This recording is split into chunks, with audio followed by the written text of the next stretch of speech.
So how can team effectively prioritize which tasks to automate? So that's a very good question, right? And I would love to address this. So when we're thinking about prioritizing which tasks to automate, the first thing that we need to consider is to see that which kind of tasks are more time consuming, and which tasks are repetitive, because these kind of tasks are you can say an ideal candidate for automation, and it saves up our time, and it proves the effectiveness of automation itself. Another thing that we need to consider is check the complexity of the task, right?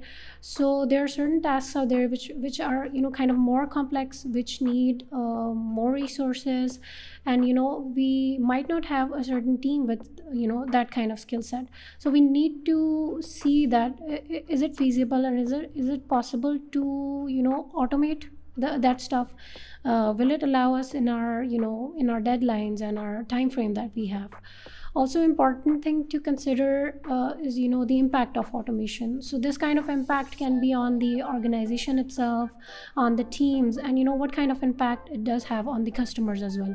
So we need to have certain questions in mind. For example, is the impact positive, right? Is it more cost effective, and is it improving the accuracy of our applications? So these kind of questions, they should be in your mind when you're prioritizing your tasks, right? That was informative. So, Isma, tell us what are some of the popular tools and frameworks for different type of QA automation?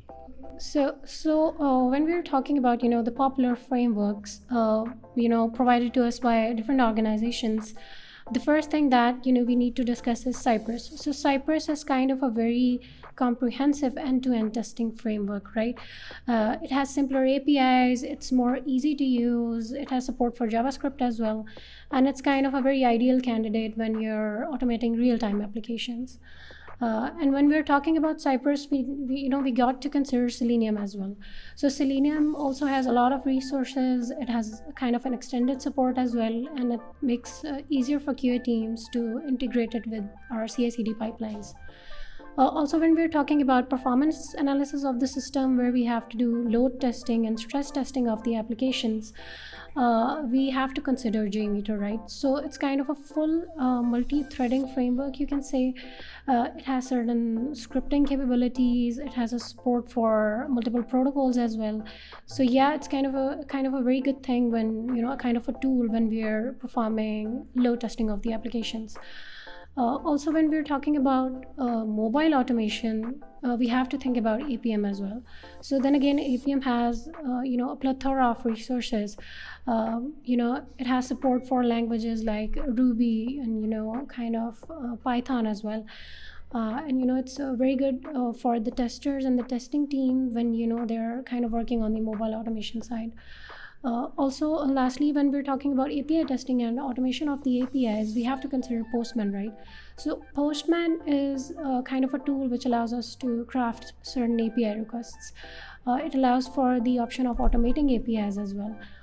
You can work with monitors, you can work with collections and such sort of integrations.